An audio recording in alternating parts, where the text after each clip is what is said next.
కృష్ణాపురం బొబ్బిలారియమ్మ. ఈ జగనన్న 5 ఏళ్ల పరిపాలన ఎలా ఉందండి మీకు? మాకైతే బాగానే ఉంది. ఇల్లు స్కీమ్ ఇచ్చినాడు. మా అత్తకి పెన్షన్ వస్తుంది. మాకు అందిన మారండి, అందుకని రైతు భరోసా పడుతుంది. రుణమాఫీలు అవి మాకేం లేవు. ఇవి పడవలసిన 3 కనపరంగా మాకు పడతాయి. జగనన్న పెట్టిన పథకాలపై మీ అభిప్రాయం? మాకు బాగానే ఉంది.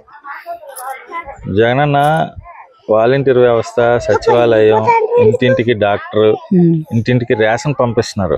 అది పంపించడం కరెక్ట్ అంటారా కాదంటారా? మాకు కరెక్ట్గా ఇస్తాండ్రు. కరెక్ట్గా మాకు రేషన్ వస్తుంది. మాకు జరిగినవి అయ్యే జరిగాయి. ఏంటండి అయితే మళ్ళీ మీరు జగనన్న రావాలనుకుంటున్నారా? మామూలుగా అనుకుంటాను. అంటే ఎందుకు జగనన్న రావాలనుకుంటున్నారు? మనకు ఎట్టాడు కదా పథకాలు, మరి అయితే తినేసి మర్చిపోలేం కదా. అదే జగన్ మళ్ళీ రావాలని కోరుకుంటున్నాను. Please subscribe .news.